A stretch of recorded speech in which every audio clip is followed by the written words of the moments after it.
প্রাণী হিসাবে সকল সৃষ্টি বা প্রাণী ছাড়াও সকল সৃষ্টির প্রতি আমাদের একটা দায়বদ্ধতা, দায়িত্বশীলতা থাকবে। এই জন্যই তো আপনি যা খুশি তা করতে পারেন না একটা গাছের সাথে, একটা প্রাণীর সাথে, একটা বিড়ালের সাথে, একটা কুকুরের সাথে। এমনকি আল্লাহর একটা নিষ্প্রাণ কোন সৃষ্টি, সেটাকেও আপনি যথেচ্ছা ব্যবহার করতে পারেন না, সেখানে আপনার দায়িত্বশীলতার ব্যাপার থাকে।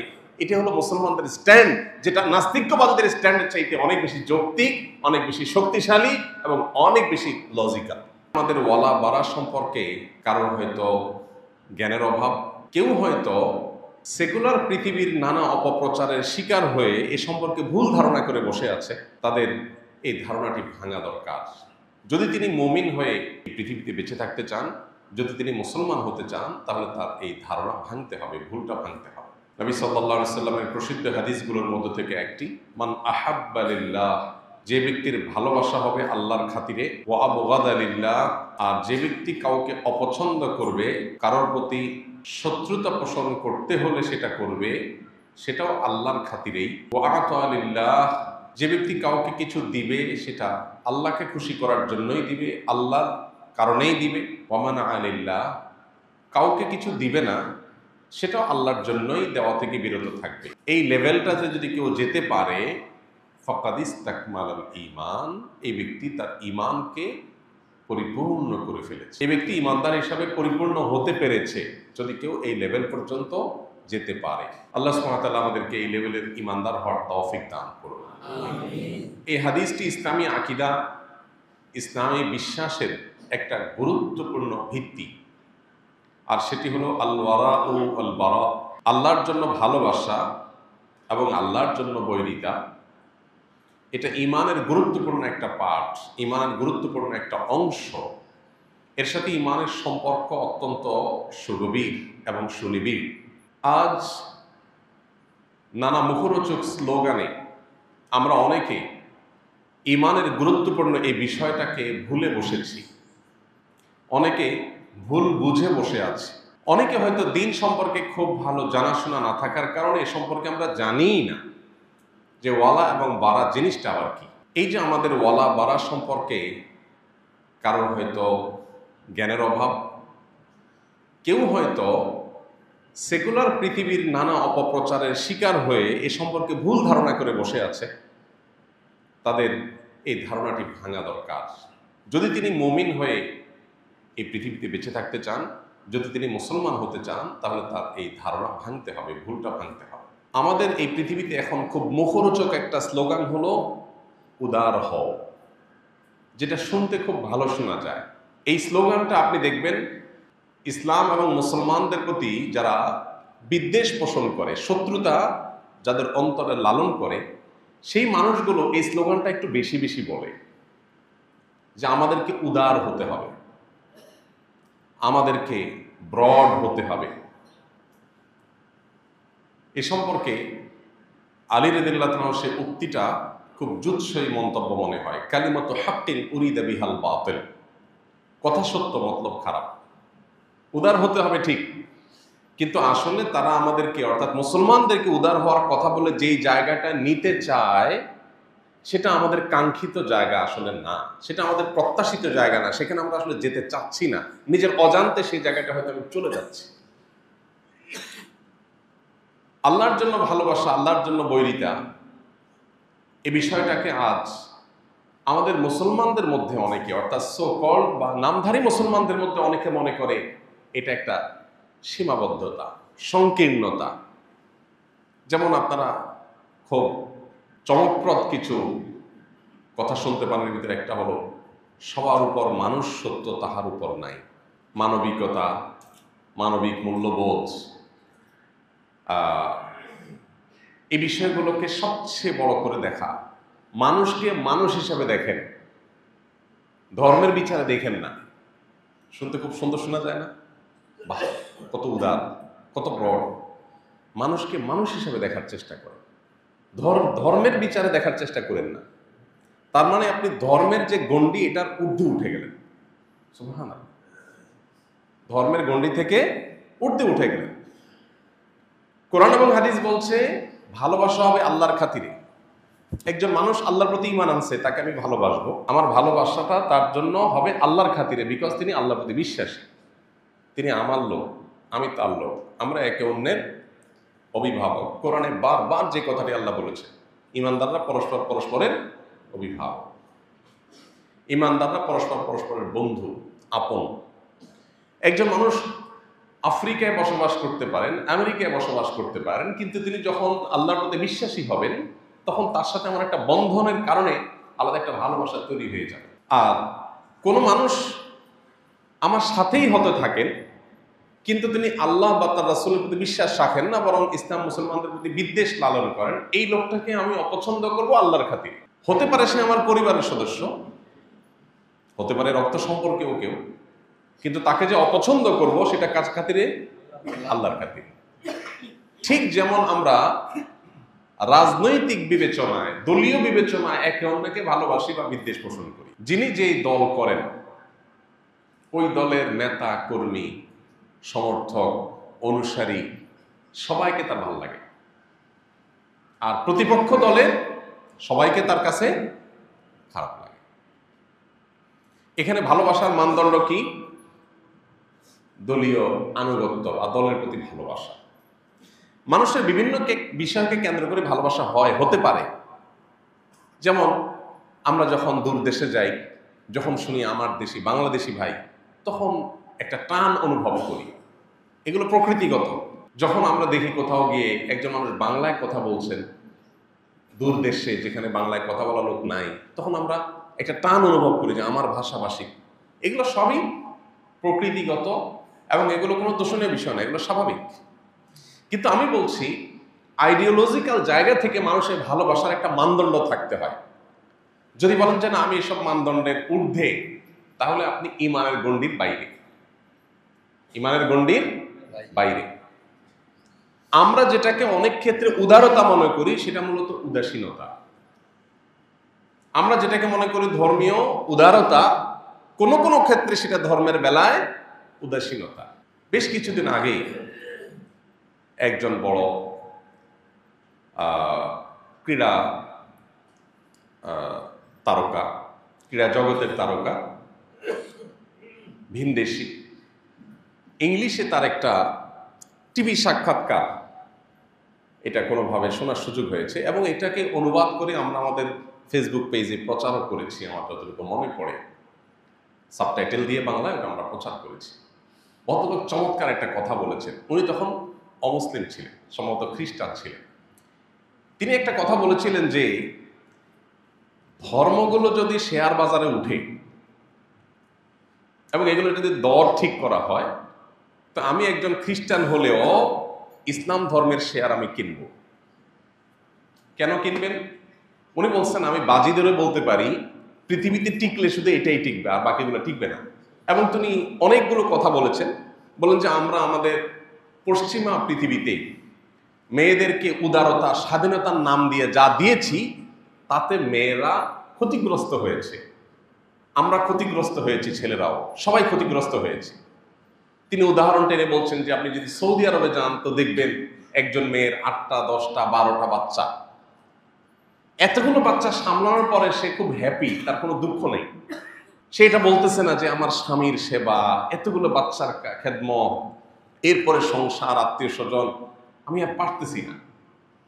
কিন্তু এর বিপরীতে আপনি দেখবেন আমাদের পশ্চিমা পৃথিবীতে, তিনি তার তখনকার কথা বলছেন যে পশ্চিমা পৃথিবীতে নারী অধিকার দেওয়ার নাম করে নারীদেরকে যা দেয়া হয়েছে, তাতে তারা ডিপ্রেশন এবং ফ্রাস্ট্রেশন ছাড়া আর কিচ্ছু পায় নাই। শুধু নারীরা না, ছেলেরাও পরিবার ব্যবস্থাপনা ভেঙে পড়ে গেছে, কোনো স্বামী নাই, সংসার নাই, ছেলে মেয়ে নাই, ঝামেলা নেই, তারপরও সে ডিপ্রেসড, সে বেঁচে থাকতে চায় না, হতাশা তাকে গ্রাস করে ফেলে, সে মেডিসিন নিয়ে ঘুমাতে চায়, সে মাদক নিয়ে কোনো রকম পৃথিবীর জগৎ থেকে বাইরে গিয়ে সে কোনো রকম বেঁচে থাকতে চায়। এই কঠিন বাস্তবতা কথা তিনি তুলে ধরেছেন এবং সেখানে একটা কথা বলেছেন যেটা আমার মূল আলোচ্য বিষয়, সেটা হলো তিনি বলেছেন যে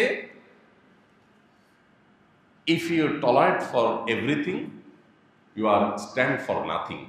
আপনি যদি সব ব্যাপারে টলারেন্ট হয়ে যান, সব ব্যাপারে যদি বলেন উদার হয়ে যান, তাহলে আপনি আসলে কোনো আইডিওলজি নাই, আপনার কোনো দর্শন নাই, আপনার কোনো অবস্থান নাই, আপনি আসলে আদর্শিকভাবে দেউলিয়া একজন মানুষ। আমাদের সমাজে এখন এই স্লোগানটা বেশ জনপ্রিয় হয়ে উঠছে। পশ্চিমা পৃথিবী থেকে আসছে এটা, সেকুলাররা আমদানি করছে, মুসলমানের সন্তানরা সেটাকে গোগ্রাসে গিলছে। মানুষ হিসাবে দেখেন, ধর্মীয় গণ্ডিতে দেখেন না। শুনতে খুব ভালো শোনা যায়, কিন্তু ভাইরা আমার, যারা এই স্লোগানগুলো বলে, আপনি যদি একটু নিবিড়ভাবে পর্যবেক্ষণ করেন দেখতে পাবেন তারা এই স্লোগানটা মুখে বলে, বাস্তবে হুবহু এর বিপরীতটা তারা করে। মানুষ হিসাবে দেখার এই দৃষ্টিভঙ্গি যদি তারা বিশ্বাসের জায়গা থেকে লালন করত, তাহলে ফিলিস্তিনের মানুষগুলোর বুকে বোম পড়তো না। কারণ ফিলিস্তিনের মানুষগুলো মানুষ, তারা তাদেরকে মানুষ হিসাবে দেখে না। কি হিসাবে দেখে? মুসলমান হিসাবে দেখে। এই জন্য সেখানে বোম পড়লেও তাদের কোনো আফসোস নাই। এই জন্য আমরা যারা মুসলমানের সন্তানরা, ওদের সমস্ত মুখরোচক স্লোগান শুনে আমরা উদার হওয়ার কসরত করছি, অর্থাৎ ধর্মীয় গণ্ডির ঊর্ধ্বে ওঠার চেষ্টা করছি। সবকিছুতে ধর্ম টানাটানের দরকার কি? আমরা মানুষকে মানুষ হিসাবে দেখি, মুসলমান হিসাবে দেখলে তো সীমাবদ্ধ হয়ে যায়। এইরকম মুখরোচক স্লোগানে যারা আমরা আমাদের দিনই গণ্ডি থেকে বের হয়ে যাচ্ছি। এখানে একটা কথা পরিষ্কার করা দরকার, আমরা মানুষকে মানুষ হিসাবে দেখতে নিষেধ করছি না। আমরা এটাও বলছি না যে আমাদের দিন আমাদেরকে বলেছে শুধু মুসলমানদের জন্যই তোমাদের সকল অনুকম্পা মায়া থাকুক, অমুসলমান হলে তাদের জন্য আর কোনো দয়া মায়া থাকবে না, এটা ইসলাম বলে না। এই জায়গাটা আমরা যেন কেউ আবার ভুল না বুঝি। আমার ভালোবাসা, আমার ভালো না বাসা, এটার ভিত্তি হবে আল্লাহ, আল্লাহকে কেন্দ্র করে হতে হবে। আবার যাদেরকে আমি ভালোবাসবো না তাদেরকেও ভালোবাসার সূত্র আছে অ্যাজ এ আল্লাহর সৃষ্টি। সেকুলার পৃথিবী, পুঁজিবাদী এই পৃথিবী আপনাকে বলবে মানুষকে মানুষ হিসাবে দেখতে, আর ইসলাম আপনাকে বলবে মানুষকে আল্লাহর সৃষ্টি হিসাবে দেখতে। পার্থক্য কোন জায়গায়? পার্থক্য হলো, আপনি যখন মানুষকে মানুষ হিসাবে দেখবেন তখন আপনার এই জায়গাটাতে স্রষ্টার অস্তিত্বের কোনো ধারণা আসবে না। আর যখন মানুষকে আপনি সৃষ্টি হিসাবে দেখবেন তখন অটোমেটিকলি স্রষ্টার ধারণা চলে আসবে। শুধু সেটাই নয়, মানুষকে মানুষ হিসাবে দেখার চাইতে মানুষকে সৃষ্টি, আল্লাহর মাখলুক হিসাবে দেখা, এটা আরো ব্রড চিন্তা, এটা আরো প্রশস্ত চিন্তা। কারণ আপনি যখন সৃষ্টি হিসাবে দেখবেন তখন শুধু মানুষ নয়, অন্যান্য প্রাণীদের প্রতি আপনার অনুকম্পার বিষয়টা চলে আসবে। শুধু সেটিই নয়, নবী করিম সাল্লাল্লাহু আলাইহি সাল্লামের কাছে প্রশ্ন করা হয়েছিল যে একটা প্রাণী, একটা পাখি, তার প্রতি অনুকম্পা করলেও কি আল্লাহ আমাদেরকে সওয়াব দিবে? নবীজি সাল্লাল্লাহু আলাইহি সাল্লাম বলেছেন, আলা কুল্লি কাবিদিন রাতবাতিন আজরুন, প্রত্যেকটা প্রাণ যার ভিতরে আছে তাকেই যদি তুমি কোনো উপকার করো আল্লাহর কাছ থেকে তুমি রিওয়ার্ড এবং বিনিময় পাবে। তার মানে কি দাঁড়ালো?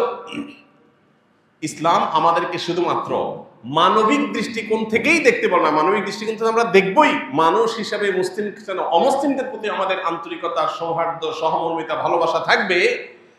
শুধু তাই নয়, প্রাণী হিসাবে সকল সৃষ্টি বা প্রাণী ছাড়াও সকল সৃষ্টির প্রতি আমাদের একটা দায়বদ্ধতা, দায়িত্বশীলতা থাকবে। এই জন্যই তো আপনি যা খুশি তা করতে পারেন না একটা গাছের সাথে, একটা প্রাণীর সাথে, একটা বিড়ালের সাথে, একটা কুকুরের সাথে। এমনকি আল্লাহর একটা নিষ্প্রাণ কোন সৃষ্টি, সেটাকেও আপনি যথেচ্ছা ব্যবহার করতে পারেন না, সেখানে আপনার দায়িত্বশীলতার ব্যাপার থাকে। এটা হলো মুসলমানদের স্ট্যান্ড, যেটা নাস্তিকবাদীদের স্ট্যান্ডের চাইতে অনেক বেশি যৌক্তিক, অনেক বেশি শক্তিশালী এবং অনেক বেশি লজিক্যাল।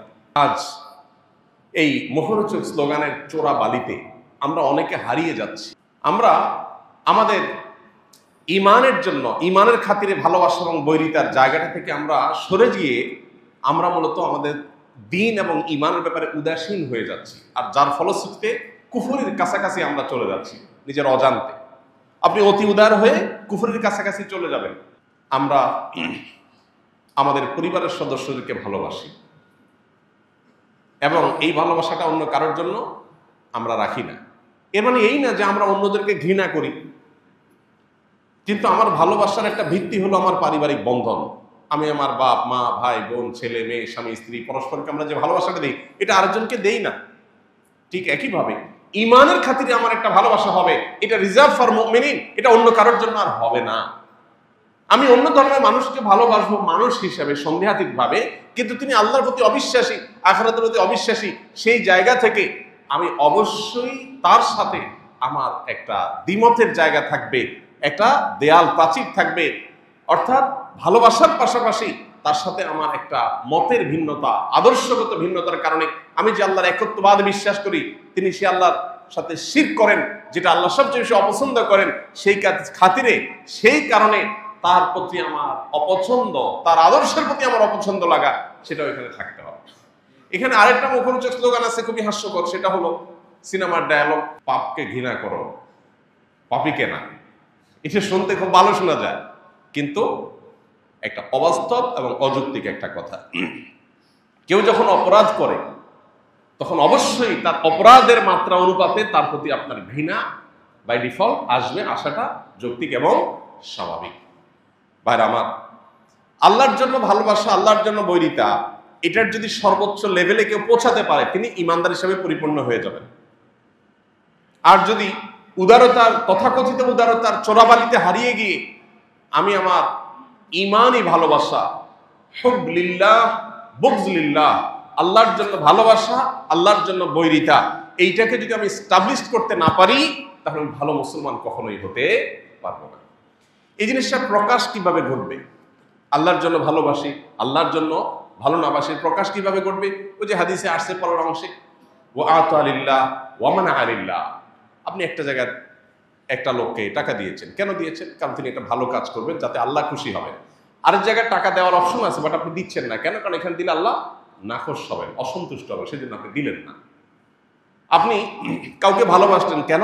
কারণ লোকটা খুব আল্লাহওয়ালা, লোকটা খুব আমলদার, লোকটা খুব সৎ, হালাল উপার্জন করেন, উত্তম আচরণ আছে, তিনি নামাজি, তিনি মানুষের ব্যাপারে দায়িত্বশীল, লেনদেনে খুব সঠিক, তিনি একজন আদর্শ মুসলমানের চিত্র তার মধ্যে ফুটে উঠেছে, সেই কারণে আপনি তাকে ভালোবাসেন। এটা আল্লাহর জন্য ভালোবাসা।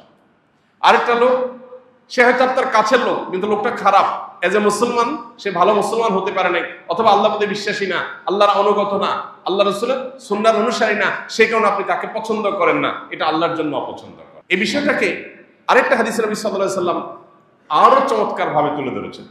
সেটা হলো, তিনি বলেছেন, হাদিসটি আমরা সবাই কম বেশি শুনেছি, প্রত্যেক মুসলমান, পুরো পৃথিবীর সমস্ত ইমানদাররা সবাই একটা দেহের মতো, একটা শরীরের মতো। যখন পুরো শরীরের কোনো একটা অঙ্গ অসুস্থ হয়, জ্বর হলো, মাথা আঘাতপ্রাপ্ত হয়েছে, আঘাতের কারণে শরীরে জ্বর এসে গেছে, পায়ে তো আসে না জ্বর, কি বলেন? হাতে জ্বর হয় কেন? আঘাত তো মাথায় পাইছে, পাও কেন জ্বর হবে? মাথা যখন ব্যথা হয় তখন তো মাথা জেগে থাকে, হাত পা তো ঘুমায় নাকি? কেন ঘুমায় না?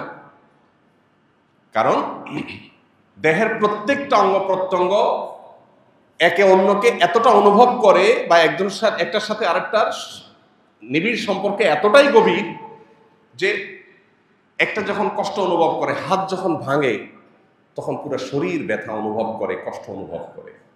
হাত যখন কোনো কারণে কেটে যায়, তখন সে কাটার কারণে ব্যথা অনুভব করে। জ্বর যখন হয়, পুরো শরীরের হয়। হয়তো আঘাতটা কোনো একটা অঙ্গ পেয়েছে, কিন্তু পুরো শরীর সেটাকে ফিল করে, অনুভব করে।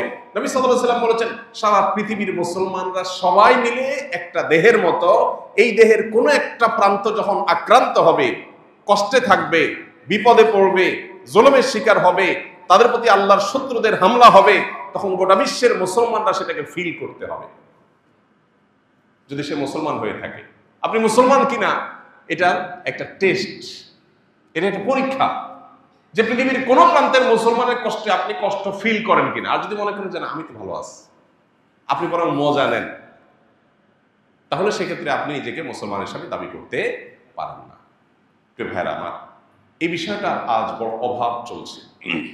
আমরা পারিবারিক ভিত্তিতে ভালোবাসা, ভাষার কারণে পরস্পরের প্রতি ভালোবাসা, একই ভূখণ্ডের একই এলাকার মানুষ হওয়ার কারণে ভালোবাসা, এরকম আরো নানা ভালোবাসার সাথে আমরা পরিচিত, কিন্তু আল্লাহর সাথে, আল্লাহর কারণে ভালোবাসার সাথে আমরা বেশিরভাগ মানুষ সেভাবে পরিচিত না। আল্লাহ তাআলা বলেছেন, ওয়াল্লাযীনা আমানু আশাদ্দু হুব্বান লিল্লাহ, যারা আল্লাহর প্রতি ঈমান এনেছে তারা সবচেয়ে প্রগাঢ় ভালোবাসাটা আল্লাহকে দেয়, বা আল্লাহর কারণে মানুষকে দেয়, বা অন্য সৃষ্টিকে দেয়। একটা প্রাণীর প্রতিও তার যে মায়া হয়, সেটা সৃষ্টি হিসাবে হয়। এখানে দৃষ্টিভঙ্গিটা সৃষ্টি হিসাবে, মানুষের গণ্ডি থেকে আরো ঊর্ধ্বে, এবং এটা আমাদেরকে স্রষ্টার অস্তিত্বের প্রতি বিশ্বাস বদ্ধমূল করে দেয়। আল্লাহর জন্য আমাদেরকে আল্লাহর জন্য ভালোবাসা, আল্লাহর জন্য বৈরিতা, ওয়ালা এবং বারার এই গুরুত্বপূর্ণ বিষয়টাকে আমাদের জীবনে যেন এস্টাবলিশ করার তৌফিক দান করে। প্রিয় ভাইরা আমার, আজ পশ্চিমা দুনিয়াতে তারা নানা দিক থেকে এগিয়ে আছে আমাদের চাইতে, এবং এগিয়ে থাকার কারণে তাদের থেকে যা পাই সেটাকেই গোগ্রাসে গেলার একটা প্রবণতা আমাদের সমাজে প্রকট আকার ধারণ করেছে। এটা এক দুর্ভাগ্যজনক বাস্তবতা।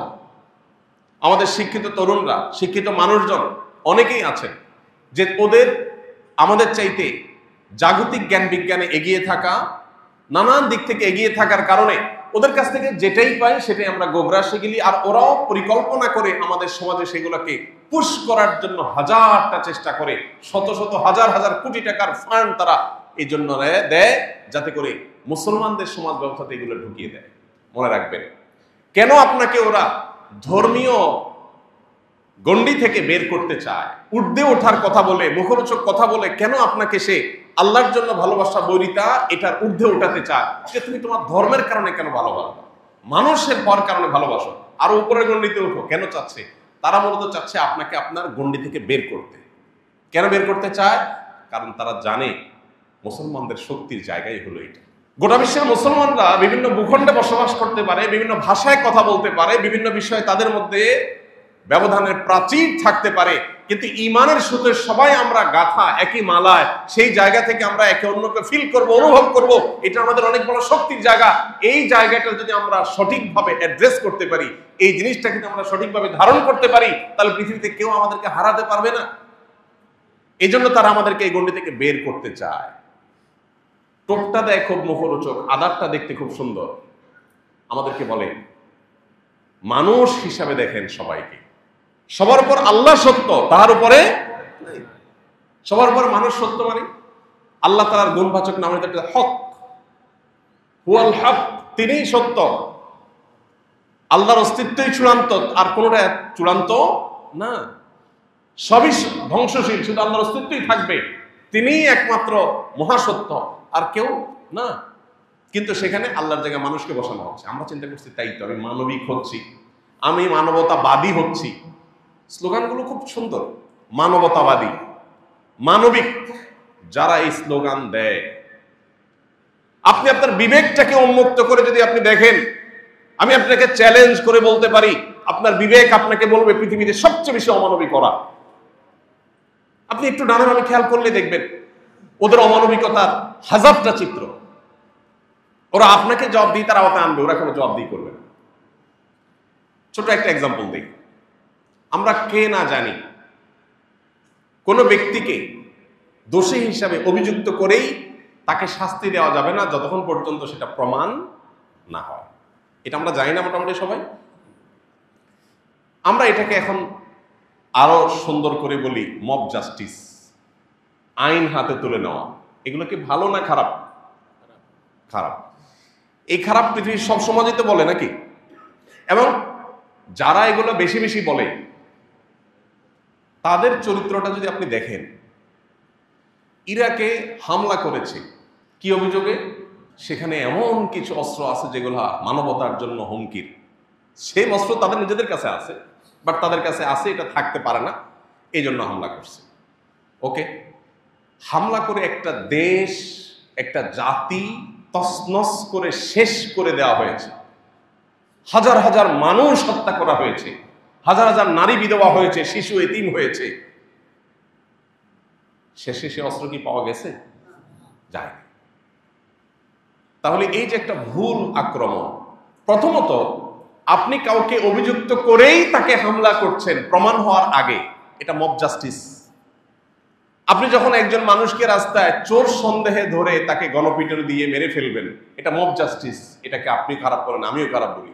তো আপনি যখন একটা দেশের উপরে হামলা করেন শুধুমাত্র সন্দেহের ভিত্তিতে, আপনি অভিযোগ করছেন আর হামলা করার জন্য রাইট হয়ে গেছে আপনার জন্য, প্রমাণ হওয়ার জন্য অপেক্ষা করলেন না, এমনকি সেটা নাই যে সেটা প্রমাণ হয়ে গেছে এরপর একটাবার সরি পর্যন্ত বলার প্রয়োজন অনুভব করলেন না। আপনার মতো এই আদর্শের মতো অথর্ব এবং আদর্শিকভাবে মুনাফিকি আদর্শ পৃথিবীতে আরেকটা হতে পারে? এখন আমরা আমাদের পার্শ্ববর্তী দুই দেশের মধ্যে যে যুদ্ধ লেগে গেছে দেখলাম, সেখানে আপনি একই জিনিস দেখতে পাচ্ছেন। একটু চোখ কান খুললে আপনি দেখবেন যে একই জিনিস হুবহু হয়েছে। যে এখানে আপনার অভিযোগ যে আমার দেশে দুর্ঘটনা ঘটেছে, হামলা হয়েছে, এটা তুমি করেছো, এই অভিযোগের ভিত্তিতে আমি সেখানে হামলা শুরু করলাম। সেটা প্রমাণ হওয়ার কোনো প্রয়োজন নাই, ন্যূনতম কোনো সেটা আপনার যৌক্তিক এবং সেটা প্রমাণিত এটাকে সাব্যস্ত করার কোনো প্রয়োজন অনুভব করলাম না। তাহলে যারা আমাদেরকে বলছে যে মব জাস্টিস করা ঠিক না, আইন হাতে তুলনা ঠিক না, তারা কিন্তু সারাদিন এই কাজটা করছে।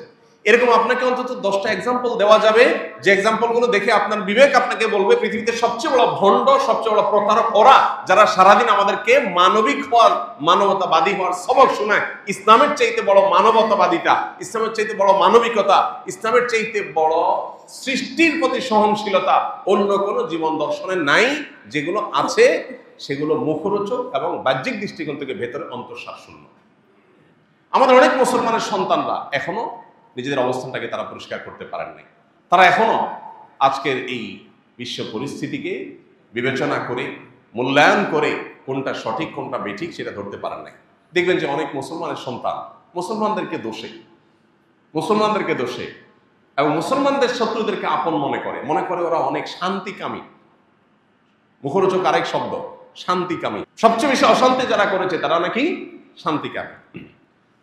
নবী করিম সাল্লাল্লাহু আলাইহি সাল্লামের পুরো জীবনকে এমন ভাবে দেখায় যে উনি একজন যুদ্ধবাজ মানুষ ছিলেন, নাউজুবিল্লাহ। আমরা এর আগেও বলেছি 26টি যুদ্ধে প্রায় অংশগ্রহণ করেছেন নবী করিম সাল্লাল্লাহু আলাইহি সাল্লাম। 26টি যুদ্ধ, এক একটা নাম শুনলে, বদর, উহুদ, খন্দক, গোটা পৃথিবী যেগুলোকে চিনে মনে হচ্ছে কি বিশাল বড় যুদ্ধ, মহাধ্বংসযজ্ঞ হয়েছে, কত হাজার হাজার লাখ লাখ মানুষ যেন মারা গেছে। এই সবগুলো মিলে 400-র বেশি মানুষ মারা যায়নি। আপনি চিন্তা করেন, মুহাম্মদ সাল্লাল্লাহু আলাইহি সাল্লাম তার যে আদর্শ বাস্তবায়ন করেছেন পৃথিবীতে, এটার জন্য সাকুল্যে 1000 মানুষের জীবন দিতে হয় নাই, মাত্র 400 মানুষ এই 26টা যুদ্ধে, তাও দুই পক্ষের মুসলমান সব মিলে তারপর মারা গেছে। আর এখন একটা বোমা হামলায় হাজার হাজার মানুষ মারা যায়। এরা নাকি শান্তিকামী, এরা নাকি মানবতাবাদী, ইসলাম নাকি অশান্তি। ভাইরা, আজ আমাদের ঈমান ছিনতাই হচ্ছে, ঈমান চুরি হয়ে যাচ্ছে, এই সমস্ত মুখরোচক স্লোগানের চোরাবালিতে হারিয়ে যাচ্ছে। আল্লাহ আমাদেরকে ফিতনার এই সময়টাতে ঈমানকে ধরে রাখার তৌফিক দান করুন। আমাদের ভালোবাসা হবে কার খাতিরে? আমাদের শত্রুতা, বিদ্বেষ, বৈরিতা, অপছন্দনীয়তা, এটা হবে কার খাতিরে? আল্লাহর খাতিরে। এবং এই জায়গাটা যদি আপনি খুব বেশি এস্টাবলিশ করতে পারেন, তো আমার কথা নয়, মুহাম্মদ সাল্লাল্লাহু আলাইহি সাল্লামের সার্টিফিকেট হলো ফাকাদ ইসতাকমালাল ঈমান, তাহলে আপনার ঈমান পরিপূর্ণ হয়ে গেল। আল্লাহ আমাদেরকে সেই জায়গায় যাওয়ার তৌফিক দান করুন। আমরা অতি উদার হতে যাব না, উদার হব, অতি উদার হতে যাব না। অতি উদারতা ভালো জিনিস না। আপনি আপনার মায়ের পেটের ভাই, তার প্রতি আপনার একটা ভালোবাসা যেটা অন্য কারোর জন্য নাই। এখানে যদি আপনি অতি উদার হতে যান, সেটা কি ভালো হবে না খারাপ হবে? অবশ্যই খারাপ হবে। আপনার ভাইয়ের জন্য যে ভালোবাসাটা, এটা আর কারোর জন্য থাকতে পারে? আপনার বাবার জন্য যে ভালোবাসা, সেটা আর কারোর জন্য থাকতে পারে না। আপনি যদি এখানে বলেন না, ভাই দেখে তাকে আমি বিশেষ ভালোবাসা দিব, এটা তো সংকীর্ণ চিন্তা। আমি একটু উদার হওয়ার চেষ্টা করি, আমি আরেকজনকেও একই জায়গায় দেব, তাহলে সেটা আপনার অবস্থানগত দেউলিয়াপনা হবে, এটা উদারতা হবে না। এই জন্য দ্বীনের নামে, উদারতার নামে আমাদেরকে যারা আজ মুখরোচক নানা স্লোগান দিচ্ছে, তারা মূলত আমাদেরকে আমাদের দ্বীনের ব্যাপারে উদাসীন করছে। আমাদের ঈমানটুকু তারা ছিনতাই করে নিয়ে যাচ্ছে, আমরা টেরও পাচ্ছি। এবং নবী করিম সাল্লাল্লাহু আলাইহি সাল্লাম এই ওয়ালা এবং বারা সম্পর্কে এত হাদিস বলেছে। পুরো কোরআনের পাতা পাতা আপনি দেখবেন আল্লাহর জন্য ভালোবাসা, আল্লাহর জন্য বৈরিতা। আল্লাহ বারবার করে বলেছেন, বিভিন্ন জায়গায় বলেছেন, যারা মুশরিক, যারা শিরকে লিপ্ত, যারা আল্লাহর প্রতি অবিশ্বাসী, তারা তোমাদের অন্তরঙ্গ আপন, পরম আপন হতে পারে না। মানুষ হিসাবে অবশ্যই, প্রতিবেশী হিসাবে তাদের প্রতি সদাচরণ কাম্য, নির্দেশিত। শুধু তারা কেন, কোনো প্রাণীও যদি হয় তার মুখে পানির ফোঁটা দেওয়া, খাবার তুলে দেওয়ার শিক্ষা ইসলাম আমাকে দিয়েছে। সো আমি অন্য ধর্মাবলম্বী ভাইদের সাথে সামাজিক শান্তিপূর্ণ সহাবস্থান বজায় রাখা, মানুষ হিসাবে মানবিক তার যে পাওনাগুলো সেগুলো তাকে দেওয়া এবং তার প্রতি সর্বোচ্চ শ্রদ্ধা ভালোবাসা রাখা এজ এ মানুষ, সেটা আমরা করবো। আমাদের নবীজি সাল্লাল্লাহু আলাইহি সাল্লাম ইহুদীর লাশ দেখে দাঁড়িয়ে গেছে, জিজ্ঞাসা করা হলো, ইয়া আল্লাহর রাসূল, এটা তো ইহুদীর লাশ। বলেছেন, আলাইসাত নাফসা, মানুষ না? অতএব সেই জায়গাটাতে আমাদের অবস্থান ঠিক থাকতে হবে, কিন্তু আমাদের একটা রিজার্ভ ভালোবাসা চূড়ান্ত পর্যায়ে, সেটা হবে শুধুমাত্র আল্লাহর খাতিরে, অন্য কারোর খাতিরে হতে পারে না। আল্লাহ আমাদেরকে সেই লেভেলের ভালোবাসা অর্জন করার তৌফিক দান করুন, এবং সেই লেভেলের ভালোবাসা শুধু হলে হবে না, বৈরিতাও লাগবে। ইব্রাহিম আলাইহিস সালাম বলেছেন, ইন্নী বারিউম মিনাল মুশরিকিন, আমি মুশরিকদের থেকে মুক্ত। মুশরিকদের লোক আমি না, আমি ওদের লোক না। হ্যাঁ, মানুষ হিসাবে সে বিপদে পড়বে, 100 বার তার মুখে হাসি আমি খাবার তুলে দেবো, 100 বার তার পাশে আমি দাঁড়াবো, 100 বার প্রতিবেশীর তার সদাচরণ করবো, তার সাথে সুন্দর আচরণ করবো, হাসিমুখে ব্যবহার করবো, সবই ঠিক আছে, কিন্তু তার আদর্শের থেকে আমি মুক্ত, তার আদর্শের ধারে কাছেও আমি নেই। আমার সাথে তার আদর্শিক দূরত্ব, ভিন্নতা, প্রাচীর এবং দেয়াল আছে। এগুলোকে যদি তুলে দিয়ে আপনি উদার হতে চান, তো আপনি আর যা হোক মুসলমান হতে পারবেন না। আল্লাহ আমাদের সবাইকে বুঝার তৌফিক দান করুন, আমল করার তৌফিক দান করুন। গোটা বিশ্বের কোথাও মুসলমান আক্রান্ত হলে আমি কষ্ট পাবো, মুসলমানের দুঃখে আমি দুঃখী হব, মুসলমানের সুখে আমি সুখী হব, মুসলমানের কল্যাণকামী হব, তার বিজয় প্রত্যাশী হব, তার ভালো চাইব, সেটা পৃথিবীর যে প্রান্তের মুসলমানই হোক না কেন। আমি মানবিকতার জায়গা থেকে অন্য ধর্মের মানুষের প্রতি আমার সহমর্মিতা থাকবে। শুধু তাই নয়, মানবিকতার আরো ঊর্ধ্বের গণ্ডিতে গিয়ে সৃষ্টি হিসাবে যে কোনো সৃষ্টির প্রতি আমি দায়িত্বশীল আচরণ করব। আল্লাহর কাছে তার জন্য আমার জবাবদিহিতা আছে।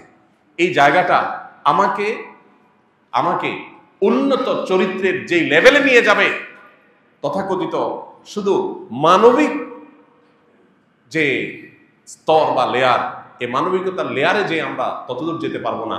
সৃষ্টি হিসাবে যখন আমরা দেখব গোটা পৃথিবীকে, সৃষ্টি জগৎকে এবং আমাদের সবাইকে, তখন আমাদের দায়িত্বশীলতার পরিমাণটা আরো বাড়বে। কিন্তু দিন শেষে অ্যাজ এ মুসলিম আমার ভালোবাসাটা আল্লাহর খাতিরে রিজার্ভ থাকতে হবে। আল্লাহ আমাদের সবাইকে সেই তৌফিক দান করুন। আজ নানা কারণে আমরা আদর্শের ভিত্তিতে, রাজনৈতিক আদর্শের ভিত্তিতে ভালোবাসা, বৈরিতা, এটা আমাদের মধ্যে প্রকট আকারে আজ এটা বিরাজ করছে। এটা আমাদের সবার কাছে ক্রিস্টাল ক্লিয়ার যে আমরা রাজনৈতিক বিভিন্ন মতাদর্শের ভিত্তিতে আমাদের ওয়ালা এবং বারাকে আমরা ভালোবাসা এবং বৈরিতাকে আমরা স্টাবলিশড করে ফেলেছি। এবং আল্লাহর জন্য ভালোবাসা, বৈরিতাকে বোঝার জন্য আমাদের দেশে প্রচলিত রাজনৈতিক এবং দলীয় মতাদর্শের ভিত্তিতে যে ভালোবাসা, বৈরিতা, এটা সবচেয়ে উত্তম উদাহরণ। বোঝার জন্য এটা সবচেয়ে ভালো জায়গা। অতএব এখান থেকে বুঝে এই জায়গাটাই শুধু আল্লাহ তার রাসূলের জন্য আমি যদি রিজার্ভ করে ফেলতে পারি, দ্যাটস এনাফ। আমার ভালো মুসলমান হওয়ার জন্য এটাই যথেষ্ট হবে ইনশাআল্লাহ। আল্লাহ রাব্বুল আলামিন গোটা বিশ্বে মুসলমানদের জন্য কল্যাণ হয় সেরকম কাজ আমাদেরকে করার তৌফিক দান করুন, এবং শুধু মুসলমান নয়, অন্য ধরনের মানুষের প্রতিও মানবিক দায়িত্বশীল মানুষ হওয়ার তৌফিক আল্লাহ আমাদেরকে দান করুন, এবং তারও ঊর্ধ্বে উঠে সৃষ্টি জগতের প্রতিটি সদস্য, প্রতিটি বস্তু, তার প্রতি মুসলমান হিসেবে আমাদের যে দায়িত্বশীল হওয়ার কথা, আল্লাহ তাআলা সেটাও আমাদেরকে হওয়ার তৌফিক দান করুন। তাহলে সেক্ষেত্রে আমরা আল্লাহর প্রিয় পাত্র হতে পারবো, ভালো মুসলমান হতে পারবো, জান্নাতি হওয়ার উপযুক্ত আমরা হতে পারবো, এবং আমাদের আশেপাশে যত অশান্তি, যত হামলা পাল্টা হামলা, এগুলোর সবগুলোর অবসান ঘটে আল্লাহ রাব্বুল আলামিন শান্তিপূর্ণভাবে আমাদেরকে বসবাস করার তৌফিক দান করুন। বিশেষ করে আমাদের প্রিয় এই মাতৃভূমি, এই মাতৃভূমিকে আল্লাহ তাআলা সকল প্রকার অশান্তি, সকল প্রকার শকুনের চোখ থেকে আল্লাহ তাআলা হেফাজত করুন। সকল প্রকার বিপদ মুসিবত, জাতীয় পর্যায়ে সকল প্রকার পরীক্ষা থেকে আল্লাহ তাআলা আমাদেরকে রক্ষা করুন। আমাদেরকে ঐক্যবদ্ধ থাকতে হবে, ঈমানি শক্তিতে বলীয়ান হতে হবে। এটাই আমাদের সবচেয়ে বড় শক্তির জায়গা। এর চেয়ে বড় কোনো শক্তির জায়গা আমাদের আর নাই। আল্লাহ এটা আমাদেরকে বোঝার তৌফিক দান করুন। আস-সুন্নাহ ফাউন্ডেশন, উম্মার স্বার্থে, সুন্নাহর সাথে।